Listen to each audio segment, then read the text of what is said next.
প্রিয় দর্শক শ্রোতা, ককরোচ জনতা পার্টি ভারতীয় ডিজিটাল রাজনীতিতে জেনজি বিদ্রোহের নতুন প্রতীক। ভারতের সাম্প্রতিক ডিজিটাল রাজনৈতিক ইতিহাসে ককরোচ জনতা পার্টি সিজেপি বা ককরোচ জনতা পার্টি একটি বিস্ময়কর সামাজিক রাজনৈতিক ঘটনায় পরিণত হয়েছে। মাত্র 4 থেকে 6 দিনের মধ্যে এই ব্যঙ্গাত্মক অনলাইন প্ল্যাটফর্মটি ইনস্টাগ্রামে কোটি কোটি অনুসারী অর্জন করে ভারতের ক্ষমতাসীন দল ভারতীয় জনতা পার্টি এর অফিসিয়াল ফলোয়ার সংখ্যাকে ছাড়িয়েছে। বিভিন্ন প্রতিবেদনে দেখা যাচ্ছে বিজেপি 9 থেকে 13 মিলিয়নের মধ্যে ফলোয়ার অর্জন করেছে, সেখানে সিজেপি 9 থেকে 13 মিলিয়নের মধ্যে ফলোয়ার অর্জন করেছে, সেখানে বিজেপির ফলোয়ার মাত্র 8 থেকে 7 মিলিয়ন। ঘটনার সূচনা তেলাপোকা মন্তব্য থেকে ডিজিটাল বিস্ফোরণ।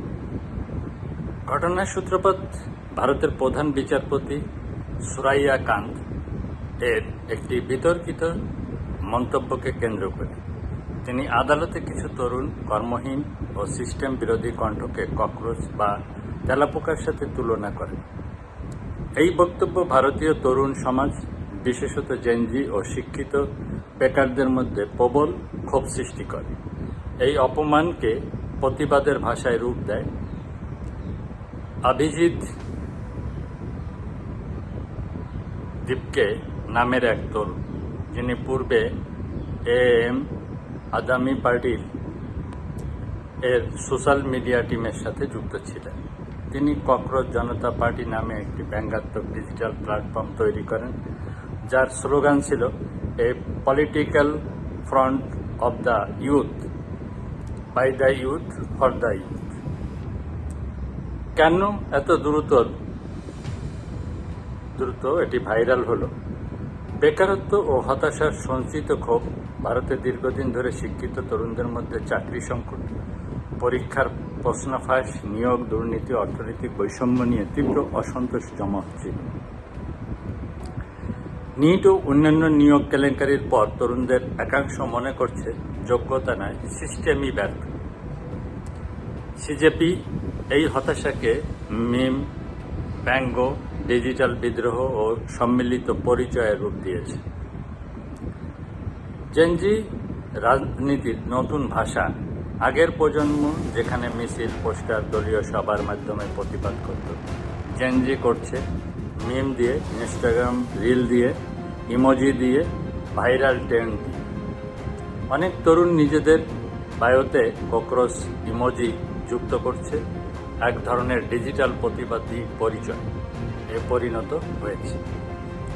এটি আরেকটা বাংলাদেশের জুলাই গণ অভ্যুত্থান রাজাকার শব্দকে প্রতিবাদের প্রতীকে রূপ দেওয়ার মতো মনস্তাত্ত্বিক উল্টে দেওয়ার কৌশল, অপমানকে প্রতিরোধের প্রতীকে পরিণত করা।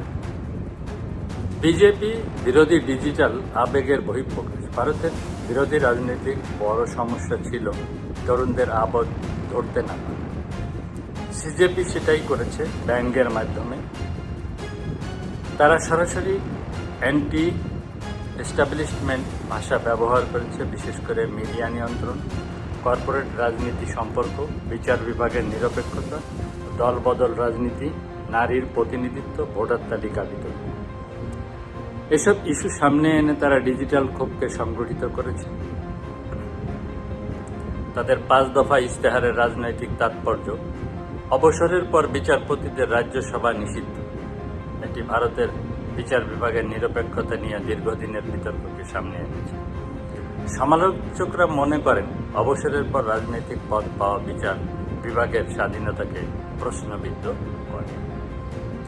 দল বদলকারী এমপি ও এমএলএদের নিষেধাজ্ঞা। ভারতে হর্স ট্রেডিং পলিটিক্স বা সরকার ভাঙা গড়া বহুদিনের বাস্তবতা। সিজেপি এই অসন্তোষকে রাজনৈতিক ভাষা দিয়েছে। ভোটার তালিকা থেকে নাম বাদ দিলে কঠোর শাস্তি।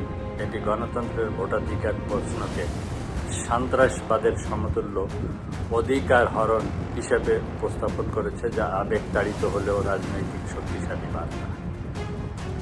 কর্পোরেট মালিকানাধীন মিডিয়ার লাইসেন্স বাতিল। এখানে সরাসরি আদানি গ্রুপ ও রিলায়েন্স ইন্ডাস্ট্রিজের মতো কর্পোরেট গোষ্ঠীর মিডিয়া প্রভাবকে টার্গেট করা হয়েছে। এটি ভারতের গদি মিডিয়া বিতর্ককে আরও উস্কে দিয়েছে। নারীদের জন্য 50% বা 50% রাজনৈতিক প্রতিনিধিত্ব, এটি ভারতের মূলধারার রাজনৈতিক দলগুলোর তুলনায় অনেক বেশি প্রগতিশীল ও রেডিক্যাল দাবি হিসাবে দেখা হচ্ছে। এটি কি সত্যিকারের রাজনৈতিক আন্দোলন? এখানে বিশ্লেষকরা বিভক্ত। এক পক্ষ বলছে এটি ভারতের নতুন ডিজিটাল গণ আন্দোলনের সূচনা, কারণ এটি তরুণদের আবেগ ধরেছে, দ্রুত সাংস্কৃতিক প্রতীক তৈরি করছে, ক্ষমতা কাঠামোতে ব্যঙ্গের মাধ্যমে চ্যালেঞ্জ করছে এবং মিম কালচারকে রাজনৈতিক শক্তিতে রূপ দিচ্ছে। অন্য পক্ষ বলছে এটি কেবল ক্ষণস্থায়ী ভাইরাল ট্রেন্ড। সমালোচকদের যুক্তি, কোনো বাস্তব সাংগঠনিক কাঠামো নেই, একক ব্যক্তিকেন্দ্রিক, রাজনৈতিকভাবে পক্ষপাত দুষ্ট হতে পারে এবং দ্রুত ভাইরাল হওয়ায় অর্গানিক প্রশ্ন উঠেছে। ডিজিটাল রাজনীতির নতুন যুগ সিজেপি দেখিয়ে দিয়েছে আজকের রাজনীতিতে শুধু মাঠ নয়, আলগাদিরামও ক্ষমতা। যে দল তরুণদের ভাষা, হাস্যরস, হতাশা ও ইন্টারনেট সংস্কৃতি বুঝবে, ভবিষ্যতের ডিজিটাল জনমত তার দিকেই ঝুঁকতে পারে। এটি শুধু বিজেপি বনাম সিজেপি নয়, বরং রাষ্ট্র বনাম ডিজিটাল নাগরিক।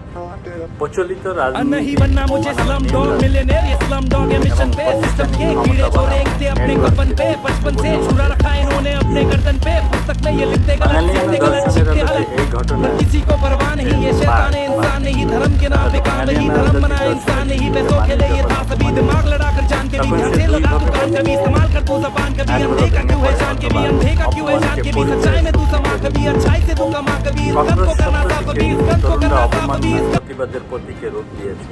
এখানে দেখা যায় সম্মিলিত যন্ত্রণা, সামাজিক বঞ্চনা এবং আত্মপরিচয়ের সংকট একত্র হয়ে নতুন সাংস্কৃতিক ভাষা তৈরি করেছে। এটি কেবল রাজনৈতিক নয়, এটি আধুনিক যুব সমাজের স্বীকৃতির জন্য চিৎকার।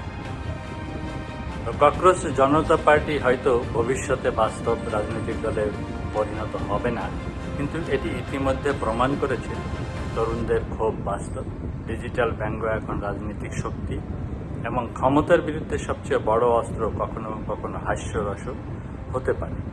ভারতের রাজনীতিতে এটি হয়তো একটি ক্ষণস্থায়ী মিম অথবা ভবিষ্যতের ডিজিটাল গণ আন্দোলনের প্রারম্ভিক ভূমিকম্প। তো ভিডিওটি ভালো লাগলে শেয়ার করে দিবেন এবং সাবস্ক্রাইব করে পাশে থাকার অনুরোধ করি। ধন্যবাদ। মানিক বাদশাহ। জয় জয়।